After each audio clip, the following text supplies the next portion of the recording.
Want to take a look at the prospects that Tennessee has visiting this weekend. It's not quite June yet, but it's close enough, in which we will enter the most important recruiting month of the year. It used to be December, first half of January. That's not the case anymore. Want to take a look at a couple of guys that will be in town as we get you set for the weekend. I think the prize, unquestionably, and you can read about this on Hooker's Corner. If you can put that Patreon page link in there, I would appreciate that. We have a list of intriguing visitors that will be in town on Hooker's Corner right now. But I don't think there's any question. 6'6", 270 pounds, 5 stars out of Providence Day School, Charlotte, North Carolina. David Sanders Jr. Interest in Alabama, Clemson, Georgia, Nebraska, Ohio State, but will visit Tennessee. The question is whether or not Tennessee can get in that final grouping. But how big would it be to get one of the top prospects out of the Carolinas and a 5-star offensive tackle that we will not be having a debate 3 years from now whether or not Josh Heupel's talent evaluation was good? It's hard to miss on these type of guys. Yeah, this would be a really big deal. I mean, a 6'6" tackle already. I mean, that 270 pounds, guys, don't worry. That's gonna pick up before he gets to campus and goes through the workout programs. Actually, I liked a little bit of slimness there in Josh Heupel's offense. I'm okay with him being 295, 300 instead of 310, 320. True. I'm skewed by having watched Darnell Wright, who was 335, but he was if you want to talk about most freakishly athletic people ever at a position, Darnell Wright at right tackle might be the most freakishly athletic right tackle Tennessee's ever had. Is that fair to say? Yeah, guy could do a backflip at 335 pounds. It was absolutely bizarre. Go ahead. So I guess what I wanted to say with this is that he's leaning towards Clemson right now. I think that's a reason for Tennessee to target him heavily, because I think Clemson will, if they keep struggling and issues with Dabo keep going, even though I don't think it's all Dabo's fault, and the fans get a little more restless, I think the morale will fall and Tennessee could really scoop in for Clemson. Also, if John Campbell Jr. has somewhat of a breakout year at right tackle, the way Darnell Wright did, you're going to see a lot more offensive linemen take a look at Tennessee, because they're going to realize that offensive line, as much as he's known for his passing attack, is where Josh Heupel maybe where his bread is buttered with NFL talent on offense. Very fair point. Let's take a look at some other guys. What do you think of Jamie French? He's got 2 F's in the beginning of his name. Jacksonville kid. He is a wide receiver, 6'1", 185, 5-star. Ohio State is the favorite to land him. Everybody's predicting him to go to Ohio State at this point. However, Josh Heupel has ties to Florida. And again, this is a program that I think could unravel this year, because they went all in on a national title, opened up their checkbook, and then brought in Chip Kelly, forced that on Ryan Day to say, you're going to run this offense. And they're basically saying, you're going to run this offense. We're going to give you all this money. And if you don't win a national title, you're fired. I don't know if that's the vibe you're getting from Ohio State, but I'm getting the vibe of, if you don't win it this year, we're gone. We're cutting bait. You tend to be a conspiracy person, but I agree with you wholeheartedly in this one. I don't think you bring a guy in with head coaching experience that is going to overtake your offense, and the offensive head coach goes, oh boy, that sounds great. That doesn't ever happen. Nobody says that. Hey, I did all this work in here, Caleb. Why don't you come down and tear this down and do something else? Jared Smith is another prospect in town this weekend. What can you tell us about Jared Smith? Y'all are going to find me crazy. This is one that I'm actually predicting he lands at Tennessee. Yeah, I kind of think so too. I think they're a favorite. Guys, edge rusher is you're going to see it with James Pierce. You saw it with Byron Young. Edge rusher is going to become one of those desirable positions to play for Tennessee, because Josh Heupel's offense gives teams early leads and forces obvious passing downs. And then you get to play for Rodney Garner on the other side, who will put you in position to be an NFL star. I think edge rushers are going to love the place. Jared Smith is 6'6.5", 235, 5-star on 247 Sports, 4-star on 247 Sports Composite, out of Alabaster, Alabama, right in the central part of the state, right by Tuscaloosa and Birmingham. It would be hard to get him out of there, but it doesn't seem like Alabama's one of the favorites right now. So I think that Tennessee has a very good chance to land this kid, and I think they're the favorite because of edge rushers at Tennessee. Righty. Bryce. His name is Bryce Jenkins. What do you think of Bryce? Washington, D.C., Friendship Collegiate Academy. Tennessee, back in the day, and you know this, Dave, one of their biggest advantages in recruiting was they probably were the SEC school with the deepest ties to the DMV during the Fulmer years. Explain the DMV for those of us that haven't worked it. DC, Maryland, Virginia, that area right there, basically DC area. Rico McCoy came out of St. John's College in Washington, D.C. That's the most prominent one, but there were some other ones too. If I can't remember off the top of my head, you may be able to remember some, but there were some prominent ones. And Tennessee does have some players like Dominic Bailey right now out of St. Francis Academy in Baltimore, went to Virginia. So they do have ties.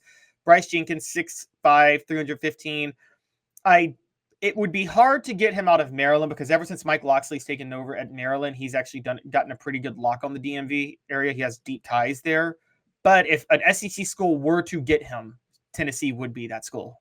Very underrated area, especially in inner city DC, where they've had a lot of people step up and make sure that guys walk the straight and narrow and are eligible. By the way, everybody's eligible nowadays. Have you ever noticed that? Yeah. Remember back in the days when you'd have a couple of guys that weren't eligible, they'd have to go to prep school? Yeah, I'm sure they all got smarter. I'm sure they weren't just making up ways. They all followed the Rich Rodriguez. I don't know if you know the Rich Rod at West Virginia model, which was we don't even care. But yeah, it's and also it's basically there's been a lot of gentrification in DC, so a lot of them have moved out into PG County now in Maryland, and the schools are there's a lot more of infrastructure with the schools out there, particularly the public schools. So, but yeah, the area is very good with football. So, but yeah, you're right. Everybody gets in now. Couple more keys to visitors. Yeah, the kids are smarter. That's what it is. The Hemp House, the premier hemp dispensary online with a wide variety, great selection, and strict standards to ensure you only receive the best in CBD or Delta products. Hemp House Chat with 2Ts.com. Hemp House Chat with 2Ts.com. Use the promo code HOOKED. That's hooked for 10% off. Where were we? Bryce Jenkins. Yep. And now we are down to Todd Robinson. Tell me about Todd. He's a 4-star running back out of Valdosta, Georgia, in the class of, and all these are 2025 class guys, by the way. I guess I should have made that point clear. Valdosta, Georgia, for those who don't know, is on the Florida-Georgia line. It is on a county right on that line, which, Dave, you may know this. That's a very underrated recruiting area of Georgia, right? Everybody thinks Atlanta, but that South Georgia area has real talent, right? That's not scouted well. It's below the gnat line. You have to put in your time to scout well in that area. A lot of people don't because below the gnat line, I've used that term with you before, right? You know where gnats are all in your face and like. Well, no, on your windshield. When you start seeing gnats hit your windshield driving through Georgia headed south, you know you've reached the part where it's really tough to get a kid to flip from Georgia to another school because that's rural areas. Those are Georgia fans below Atlanta. So you step into Atlanta and you feel like you got a pretty good shot to win, right? Because they're cosmopolitan kids. You go below the gnat line, a lot of schools. That's like Louisiana kids with LSU. A lot of schools don't go below the gnat line because they think it's a complete waste of time. Okay, so that would be tricky for Tennessee. And I spoke. It is Valdosta, not Valdosta. That's right. But yes. But he's a 4-star on 247 Sports, a 3-star on Composite. Alabama, Florida State, Georgia, and Michigan are all targeting him. Darrell Sims, Tennessee's newest running backs coach, is the one going after him the hardest. Tennessee may need a running back after this year. They may not have a running back this year. But as we know, Josh Heupel's system can turn mediocre running backs into looking pretty good. So it'd be interesting to see how that works out. The gnat line guys are how Mark Richt was as successful as he was for that amount of years. Because they weren't going anywhere. What about before Mark Richt? Did Drunken Ray Golf not get these kids? Okay. Quality Tire Pro. The Eberle family has been serving Chattanooga's community since 1957. All major brands of tires, full service automotive, brake, alignments, oil changes, and more. All work covered by nationwide warranty. Cherokee Blvd. Stop in and say, hey, Bo, Off the Hook Sports said hello. Hey, Bo, Off the Hook Sports said hello. And when we look at the prospects that are in town, would it be a disappointment with the group? And I've looked through the whole list. I always ask myself this question because somebody will. If Tennessee doesn't get a commitment this weekend, will it be a disappointment? I'm going to say no, not a disappointment yet because it's not June. But I'm going to say that I would be personally surprised if they don't pick up a commitment before the end of the weekend. Before the end of this weekend or next weekend? This weekend. Wow, so you're seeing a Memorial Day commitment. Okay. I would probably be... Give me till Tuesday. Give me till Tuesday. Okay, I could give you till Tuesday. I think that's highly possible. Can I tell you something weird about this 2025 class? Sure. I think they've gone so all in for 2024, and I'm dead serious about this with Tennessee. I think they've gone so all in for 2024 being the splash year. They're not focused heavily on recruiting for 2025. I think they haven't been from the start. I think they are so focused on the 2024 season and thinking that if they have a level of success there, they can pick up a lot of transfer portal kids and then start recruiting well for 2026.